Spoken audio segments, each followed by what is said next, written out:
This is critical information if you live in the village of Endicott or downwind. Now, downwind especially is Endwell and Vestal. You know where the Town Square Mall is in Vestal?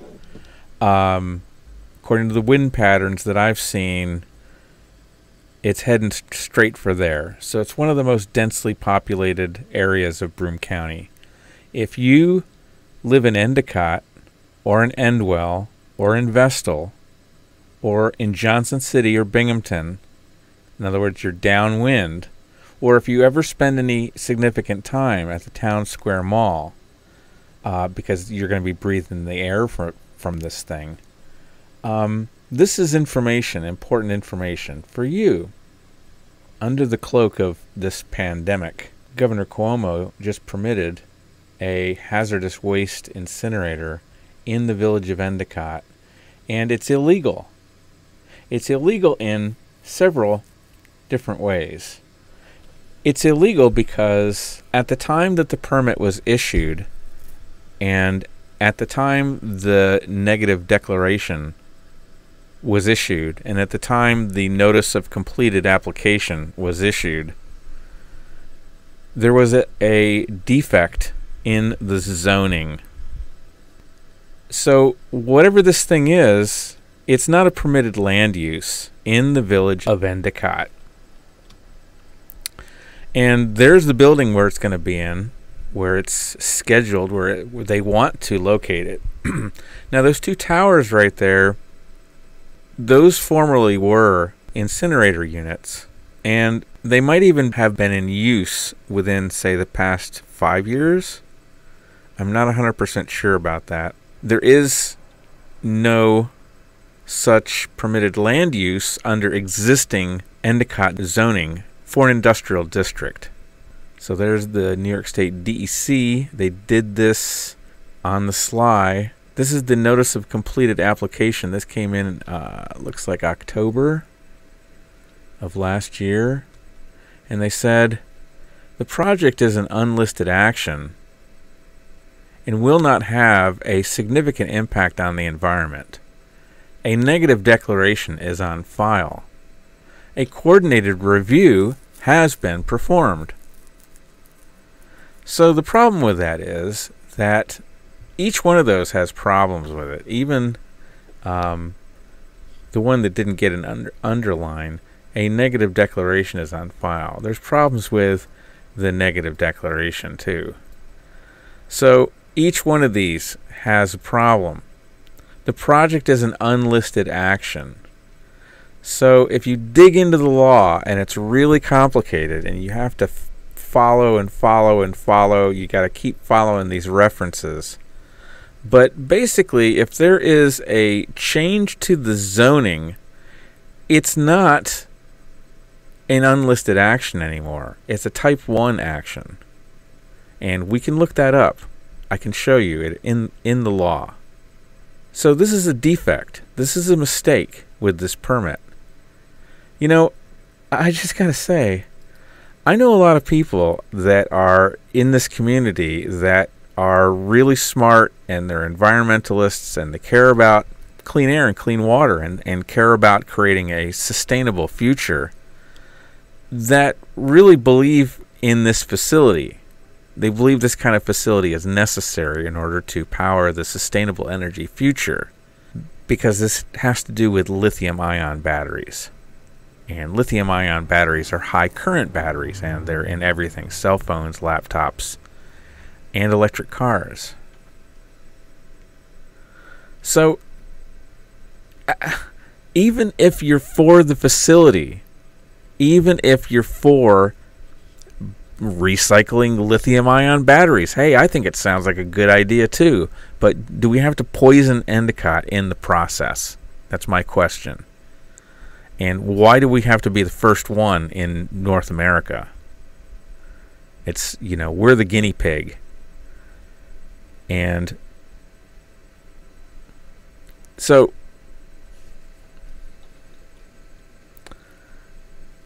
it's supposed to be an unlisted it's supposed to be a type 1 action, and a type 1 action generally has an environmental impact statement prepared, which is a more thorough environmental review of the project rather than the very cursory review that we got. Very superficial, with a lot of defects to it. So here they say it will not have a significant impact on the environment. The only problem with that is it's highly subjective, that statement. It's not rooted in science. And this was based on data that came from a company in Korea.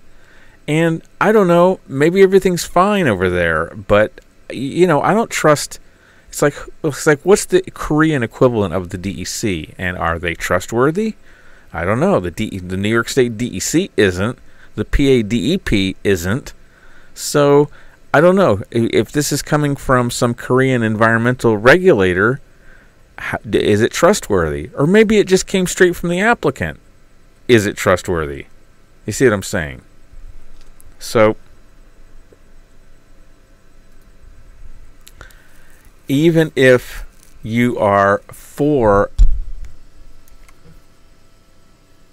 lithium-ion batteries and recycling lithium-ion batteries, even if you're for it, you should be against this particular project because of these defects in the process.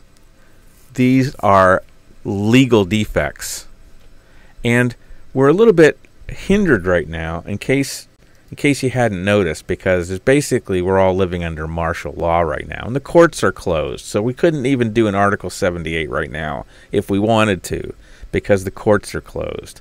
So this is really super sneaky. Okay, yes, it looks like, if those numbers are correct that I saw in Governor Cuomo's news brief today, it's a counting of dead bodies. So for the last 6 weeks, I've been looking for evidence, factual evidence, and fact-checking the news about this COVID thing. And I just want to say there definitely are some anomalies, let's say. Two different pieces of data that don't really line up. And I've been reporting that, and people are very sensitive to this subject for some reason. So, but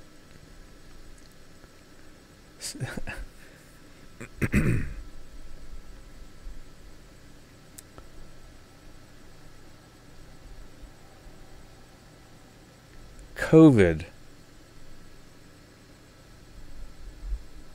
it's just, I've been looking into it and trying to understand what it is. That's all. As a journalist, fact-checking the news. And I hadn't decided up until now if this thing was even a real thing or not. Or a serious thing, like above like a normal flu year. The numbers that I was seeing up until now is that this was comparable or even less than a normal flu year, which is very inconsistent with the news reports that are coming out.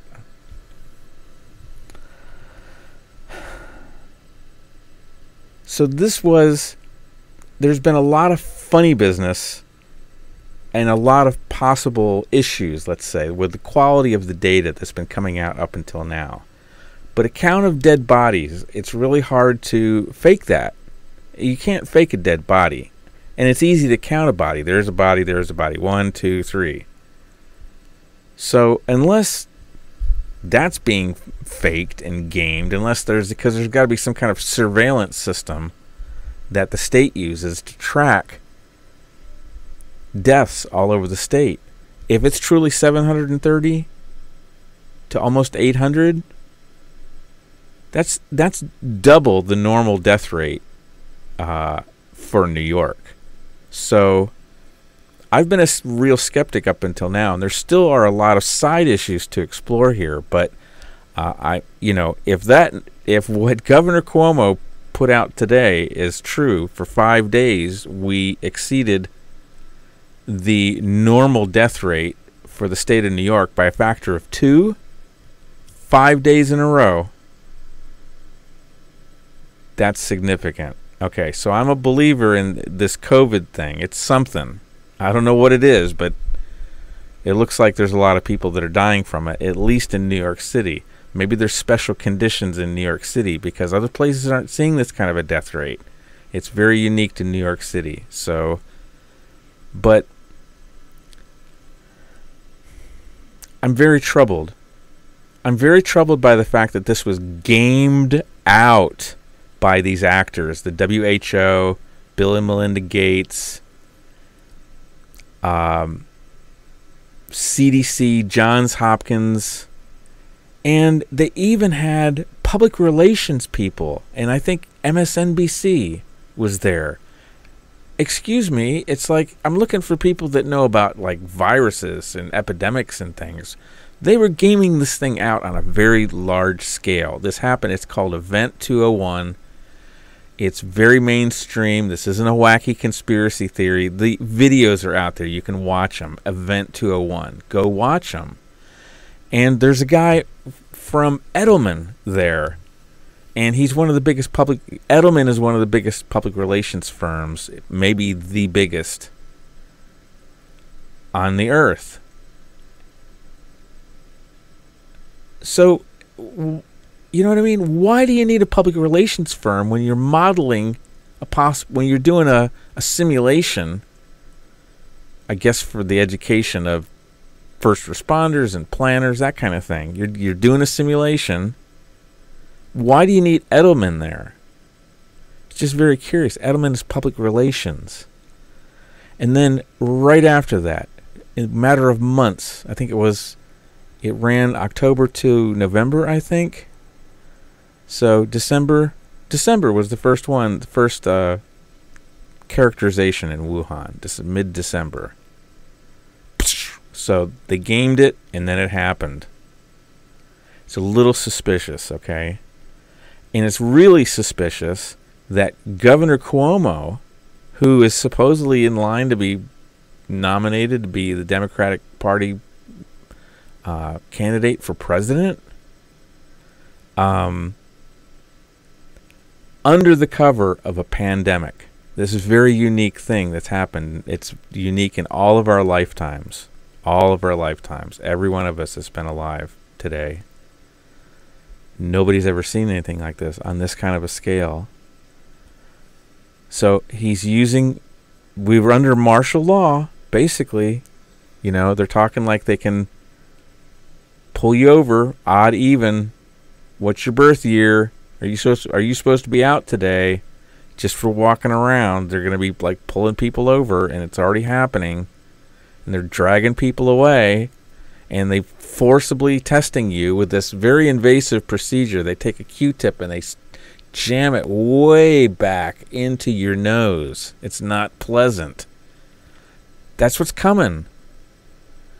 Unless we all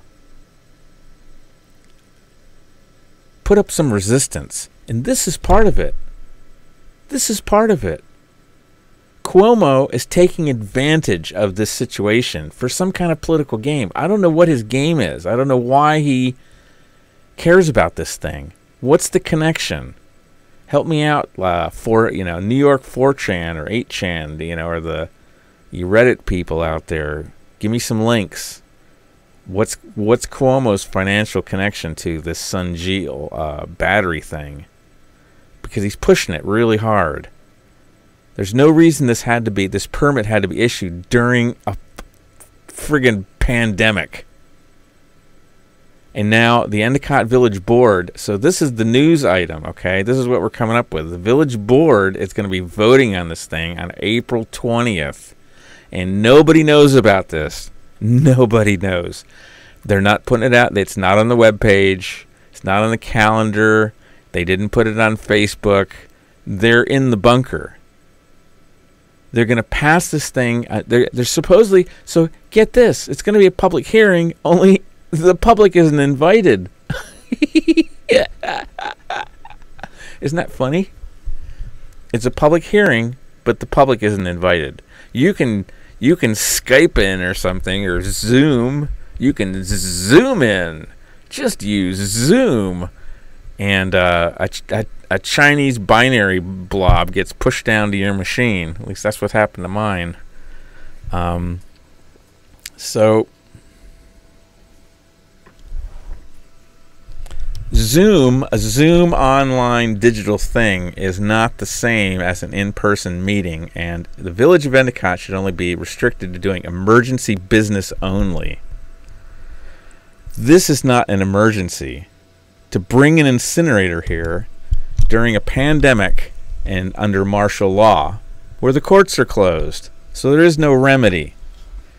Unsat. This is unsat. Unsatisfactory. This is unsat.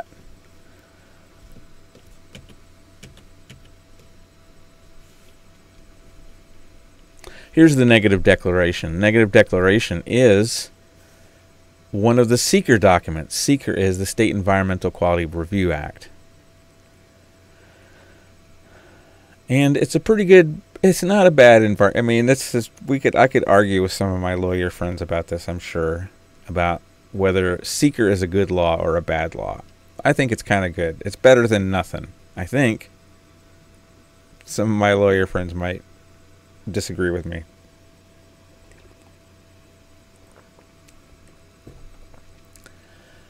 But this is part of the seeker.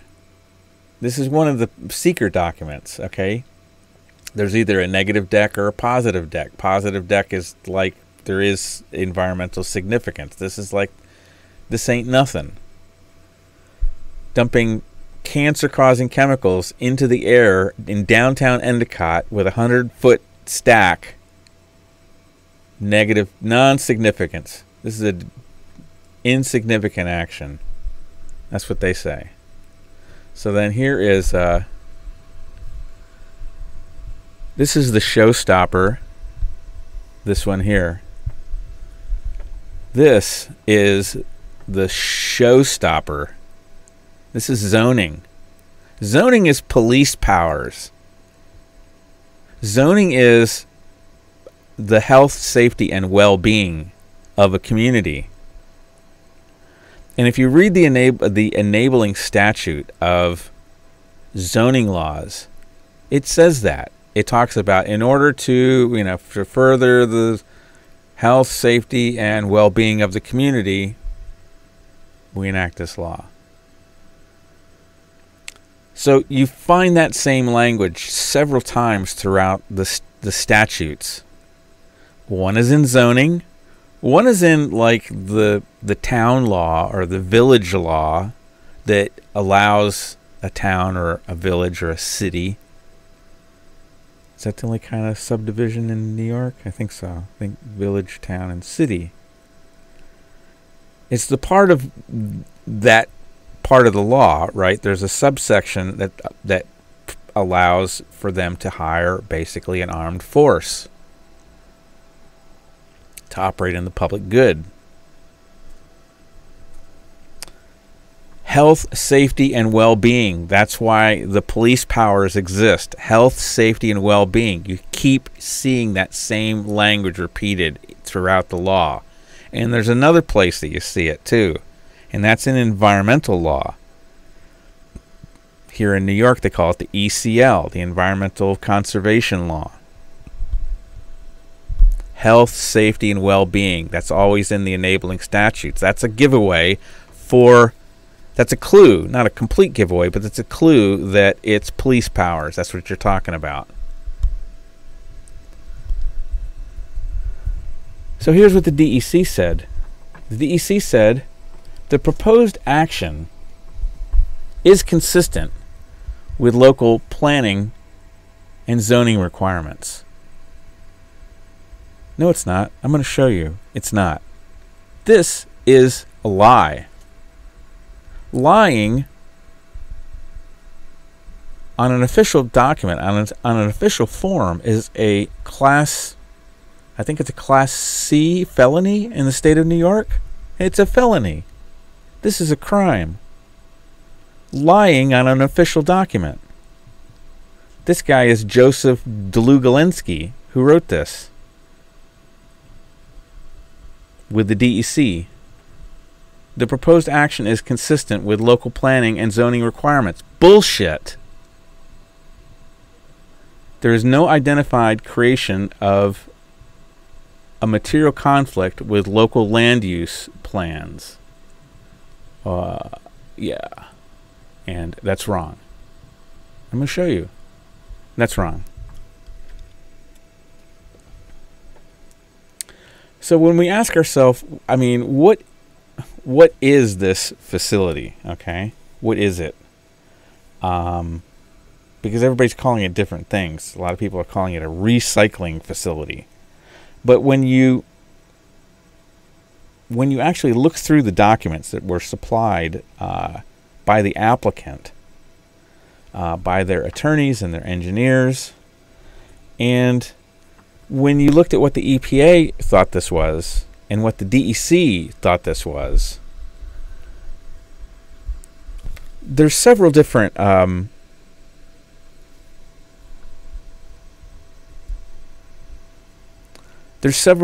terms that were discussed. So let's go through them. Commercial and industrial solid waste incineration unit. Hear the word incinerator? Commercial and industrial solid waste incineration unit, or they call it SISWI.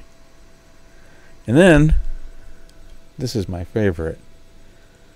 I love this because it's so vague. Universal waste. It's a universal waste destination facility, and it's a universal waste handling facility. It's 2 in 1. One's over here and one's over here, but they're not adjacent. And we're 2 different business units, so we're separated. I mean, they're really jumping through hoops on this one, friends. To avoid regulation. And the DEC is letting them do it, letting them get away with it. Don't get mad at me. I'm just the messenger. I'm telling you what's going on. And we're going to get an incinerator in downtown Endicott if people don't get mad and do something pretty PDQ. It's coming fast, really fast. It's going to be here before you know it. You have to get engaged. Endicott.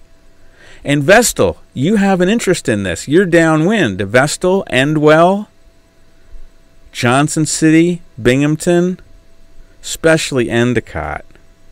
You got to get involved, friends. Get involved. And we're going to tell you what to do here. So let me just tell you what a universal waste is. Universal waste, if you look it up, it's by definition hazardous waste. So whenever you hear universal waste, you just replace it with the word hazardous, because hazardous is a little bit more meaningful than universal. Universal sounds happy and nice and wonderful, but it's hazardous waste. It's a hazardous waste destination facility and a hazardous waste handling facility, okay? That's one of the definitions of this thing. And then the last definition is a TSDF, treatment, storage, and disposal facility, a disposal facility, okay? So we've been through this before, friends. I've taken you through this before. This is the Village of Endicott Code.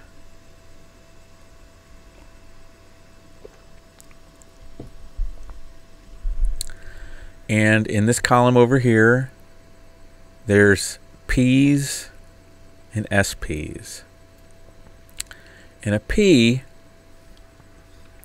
is a permitted land use. Whenever you see a P over here, it means it's permitted. It means you don't need a special permit. You can just do this kind of this is for industrial zones in the Village of Endicott. This is an industrial zone. It's right here, industrial.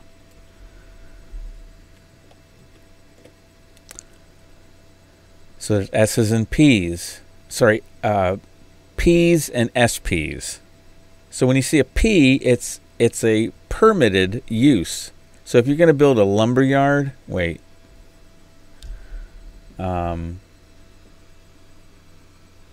It's so small, it's hard for me to see it.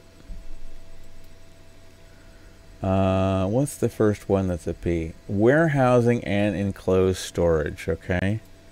Warehousing and enclosed storage. Warehousing and... So if you had a facility that you wanted to build in an industrial zone in Endicott and it was a warehouse, you could just put it up. I mean, you might have to get a building permit or something like that, but in terms of zoning, you're all set. You don't even have to approach the planning board or the ZBA, the zoning board. Now, if it's an SP, it means it's specially permitted. That means you have to get a special permit, and that means you have to apply to the planning board. Okay, that's what the P SP is. SP is a special permit. So, like a lumber yard is a special permit. You got to get a permit. You know, it's permissible, but with a permit. You have to get a permit to build a lumber yard in an industrial zone in the village of Endicott. That's how the zoning is. This is the zoning law that I'm showing you right here. But if you look at, what did we say?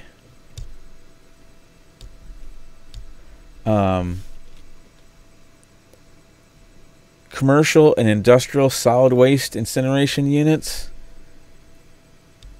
It's like, nope. What about universal waste destination or handling facility? Nope. I don't see it. What about treatment, storage, and disposal facility? No.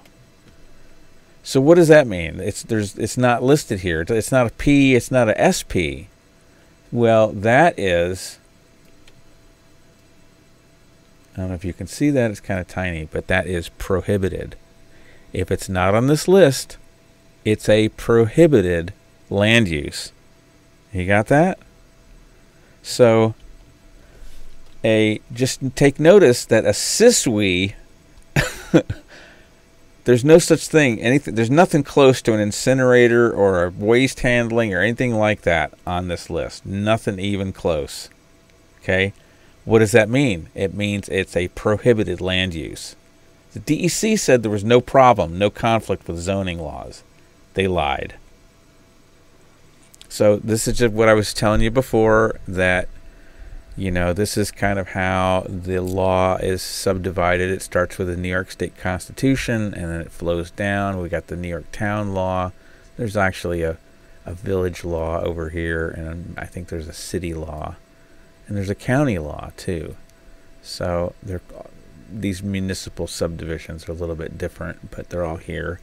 And each one of those has, underneath them, I believe, both zoning and police. And when you read the enabling statute of each of those, it talks about health, safety, and well-being. In the town law, the village law, whether you're talking about zoning or whether you're talking about the police force, it mentions health, safety, and well-being.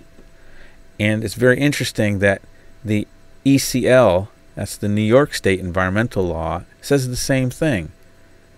It's for the health, safety, and well-being of the people. That's police powers. I just want you, that's super important. I just wanted you to understand that. So there's the facility. It's pretty darn close to the Price Chopper. Look at all those cars where the people park, or the people used to park before the curfew. I think they still park there because you got to get food. I guess they're essential workers. There's the thing. There's the thing. Whatever it is. Now, one of the interesting things is that there's really only two facilities that I've been able to find in the world that do this process. And one is in Antwerp, Belgium. It's actually Hoboken. Like Hoboken, New Jersey. And so I went on Google Earth, and they had this really nice 3D perspective It's kind of I love some of the technology that we have, even though if it's being used for, devious purposes. But, like intelligence gathering on all of us. But anyway, so I was able to get on here and I was able to figure out that they have several stacks. This is an important thing because the height of the stack determines dispersion. The higher you go, the larger the area you disperse the pollutants. Okay?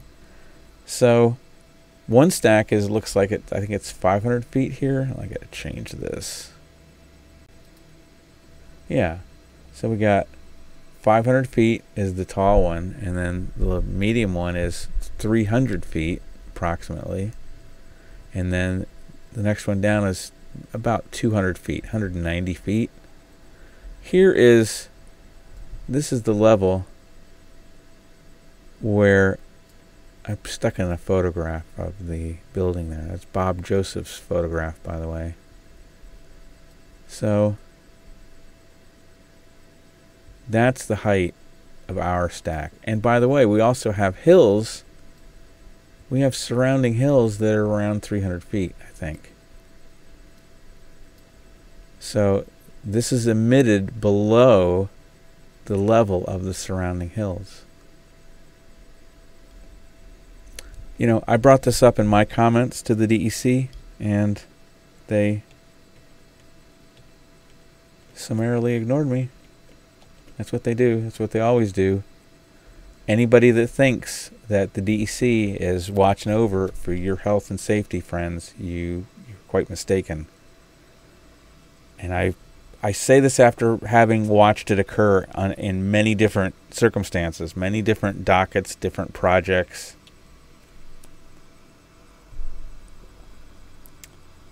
There's a carousel. There's the carousel park up there. Here's Consul's restaurant. Here's a swimming pool and some ball fields right there. These are homes. Right there. Look at that. Homes. And by the way, a lot of these emissions, they're going to go up from the force of the heat. It's going to shoot up. But a lot of the contaminants are heavier than air, so they're going to fall back to the earth. And a lot of them are bioaccumulative, which means if you live in one of these houses over here and you want to grow a garden, maybe not such a good idea, because this stuff is bioaccumulative. Some of these chemicals are bioaccumulative. They persist in the soil. This isn't good, friends. This isn't good.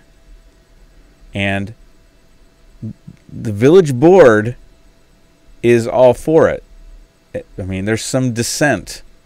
The two guys on the board, I think, are dissenters. I'm not 100% sure. I'm encouraging everybody to contact all the board members. I'm going to give you the phone numbers coming up. I found all the numbers on the web, so this is all public information, and it should be, for local public officials. I'm going to give you their phone numbers coming up. Formaldehyde causes cancer. These nanoparticles, this is like an emergent thing. They don't even know. They know that they're neurotoxic, and they get in between your cells. What is that? Intercellular. I think I said intracellular once. That's not right. Hexavalent chromium, friends, causes cancer. Dioxin causes cancer. A lot of these other things, they might not cause cancer, but they're not good. Sulfuric acid, it dissolves lung tissue. Arsenic, sulfur dioxide. Sulfur dioxide is a poison. Very powerful poison. Beryllium compounds. Graphite, lithium, nickel, cobalt, copper, cadmium. Did I mention hexavalent chromium? And who, oops.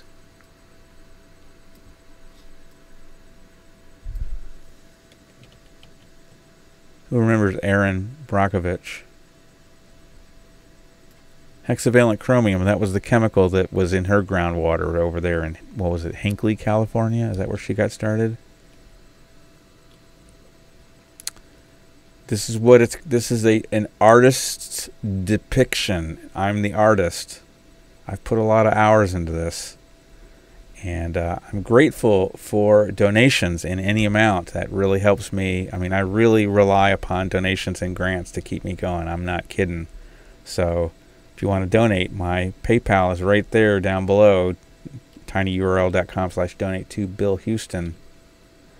This is from the permit application. You can go, I'm going to give you the link to you can pull all these documents down yourself and you can look at them yourself. The highlights are already in there. All of the nasties. It lists them all. I'm not making this stuff up, friends. It's all right there. You can look at it. I encourage you to get these documents and look at them yourself. So, you know, this is what I heard. You know, I don't know. I haven't seen the meeting minutes. They won't be available for, you know, another week. This is what I've heard.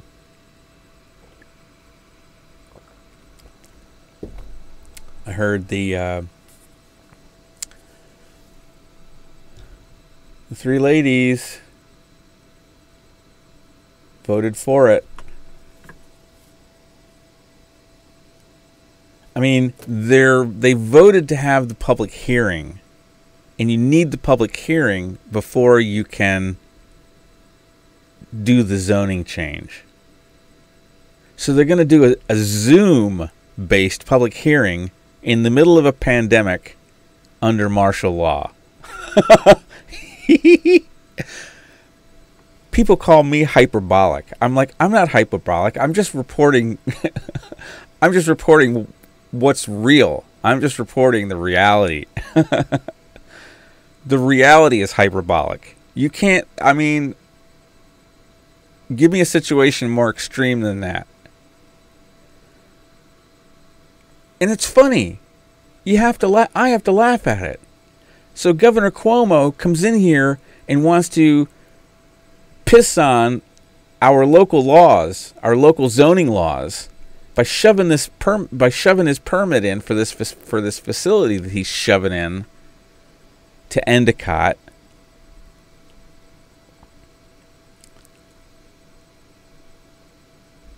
You know, under martial law, you know. Oh, yeah, so he's shoving this thing in, and what's the response from the village? It's a lawsuit, right? You sue the state for violating your local laws, right? No, they're not suing the state. They're going to change the local zoning laws. That's the plan. They're going to do it. These are the ones. The ladies. The ladies are going to do it. The ladies are going to change the local zoning laws. So I'm just saying, friends, my friends who live in the village of Endicott, you got 1 week. You better get on the phone and you better call these people unless you want an incinerator. If you want an incinerator, then don't do anything. If you don't want an incinerator, you're going to pick up your phone and call these people and tell them what you think, and tell them this is going to go on their permanent record. And the next time they come around wanting to run for re-election, you're going to remember that they voted for the incinerator. So we got to put these people on record, okay? So call them up. I even called the gentleman on the board, Ted Warner and Pat Dorner. Warner and Dorner. It's like Starsky and Hutch. Call Warner and Dorner too, and make sure they're a no vote. I mean, I don't know. I mean, I thought the gals were. I thought these two gals, these two, Trustee Chapman and the mayor. I could have sworn they were going to be no from my frank discussions with them. you know, they convinced me of the opposite of reality.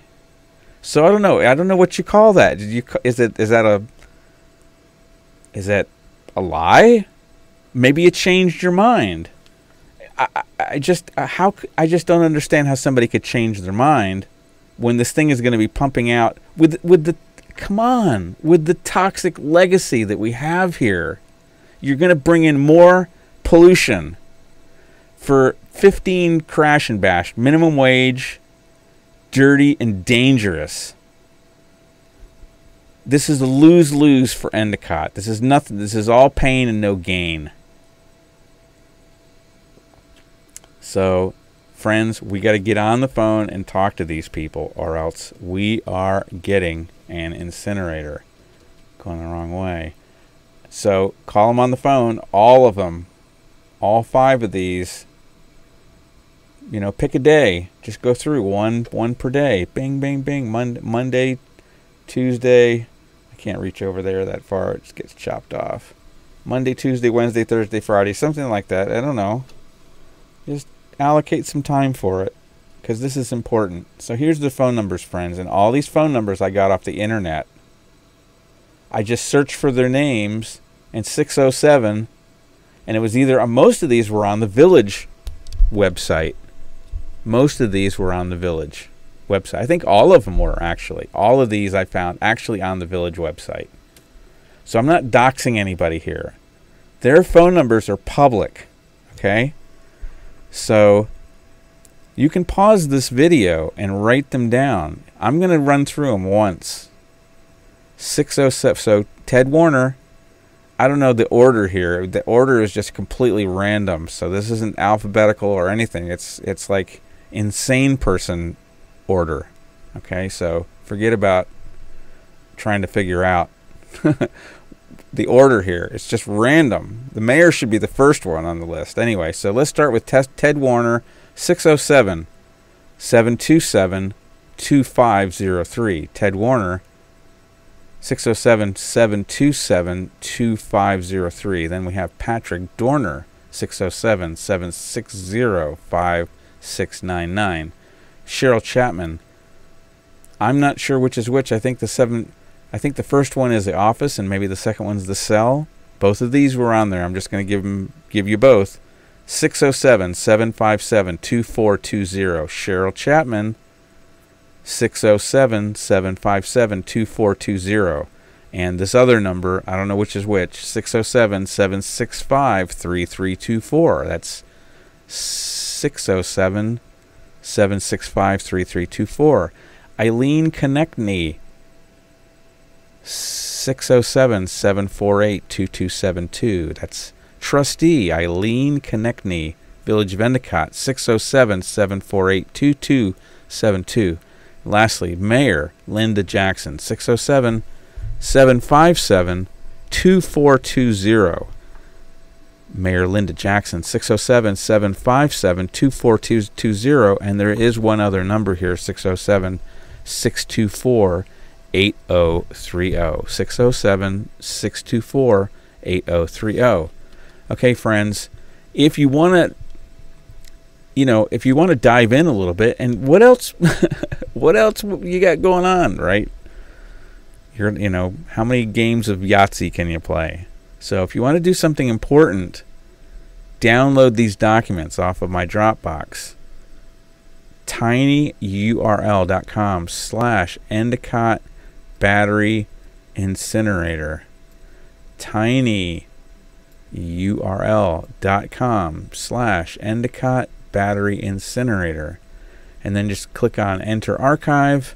And if you want, you might want to just start with the first one as BH foil number 1, grab the whole folder, or grab the whole archive, including the most recent documents, which was the issuance of the permit.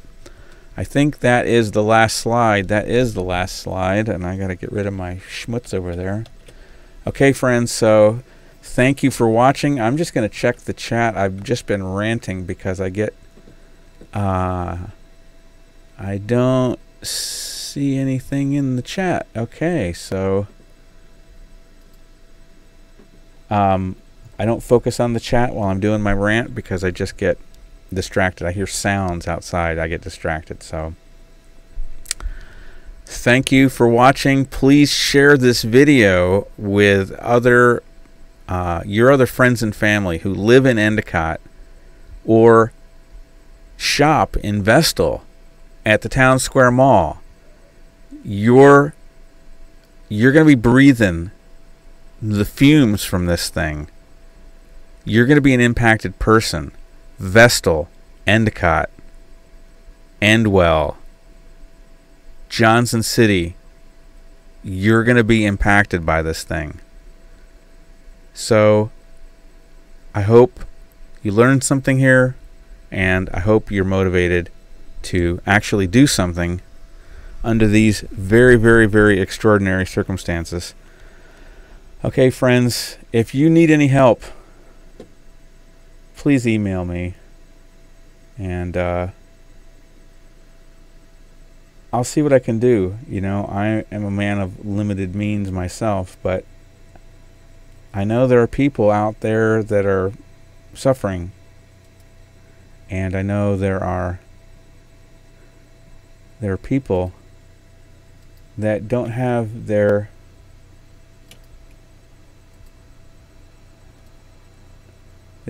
needs met. So William A. Huston, Huston at gmail.com. That is my email address. William A. Huston at gmail.com. Write to me and let me know if you watched the show, and let me know what you thought, and if you found it useful. And again, I work in the public interest, so I appreciate donations in any amount. tinyurl.com/donate-to-Bill-Huston. That goes to my PayPal. tinyurl.com/donate-to-Bill-Huston. Okay, friends, I am over. Oops, that's the one. There's my snail mail, by the way. William Huston, P.O. Box 22, Endicott, New York, 13761. Okay. Over and out.